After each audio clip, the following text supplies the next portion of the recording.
కేటీఆర్ నోట ఓటు చోరీ మాట అవన్నీ బీఆర్ఎస్ చేయించినవేనా? ఓటమికి కారణాలు వెతుక్కుంటుందా బీఆర్ఎస్? ఓట్లు చోరీ అయ్యాయనే మాటలేంటసలు? ఎన్నికల సంఘం విచారణలో సంచలన విషయాలు అవన్నీ బీఆర్ఎస్ హయాంలోనివేనని తేటతెల్లం. జూబ్లీహిల్స్ నియోజకవర్గంలో భారీ ఎత్తున బోగస్ ఓట్లు ఉన్నాయని ఆరోపించారు కేటీఆర్. కేటీఆరే గాని మరేదైనా రాజకీయ పార్టీ గాని ఓ విషయం అర్థం చేసుకోవాలి. ఫిల్మ్ నగర్ బస్తీ లేదా కృష్ణానగర్, వెంగళరావు నగర్, రహమత్ నగర్ ఇలాంటి బస్తీల్లో 5-6 నెలలకోసారి కూలీ పనుల నిమిత్తం వచ్చే కార్మికులు అద్దె ఇల్లు మారుస్తూనే ఉంటారు.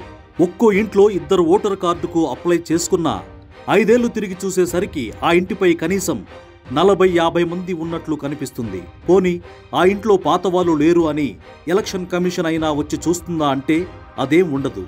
సో పాత కార్డులను తొలగించరు కాబట్టి ఆ చిన్న ఇంట్లోనే 50 మందో 100 మందో ఉన్నట్టు చూపిస్తుంది. రాహుల్ గాంధీ సైతం ఓటు చోరీ అంటూ చెప్పిందిదే. ఇదే మాట కేటీఆర్ నోటి నుంచి వస్తోంది. బోగస్ ఓట్లు ఉన్నాయంటున్నారు. నిజానికవి బోగస్ ఓట్లు కావు. వాళ్ళెవరూ వచ్చి ఓటు వేయరు. సరే, నిజంగానే అవి బోగస్ ఓట్లు అనుకుందాం. ప్రతిపక్ష పార్టీగా దాని భయం దానికి ఉంటుంది కాబట్టి ఎలక్షన్ కమిషన్కు ఫిర్యాదు చేసింది. కానీ ఇక్కడ బీఆర్ఎస్ సైతం మరిచిపోయిన విషయం ఏంటంటే 2023లో ఎన్నికలప్పుడు ఎన్ని ఓట్లయితే ఉన్నాయో ఇప్పుడు అన్నే ఓట్లు ఉన్నాయి. కొత్తగా ఎవరూ ఓట్లు నమోదు చేసుకోలేదు. ఇదే విషయాన్ని ఎంక్వైరీ చేసి మరీ చెప్పింది ఈసీ. అంటే బోగస్ ఓట్లు 2023 ముందు నుంచే ఉన్నాయి. అప్పుడు అధికారంలో ఉన్నది బీఆర్ఎస్ఏ. ఆ బోగస్ ఓట్లు ఉన్నా గెలిచింది బీఆర్ఎస్ఏ.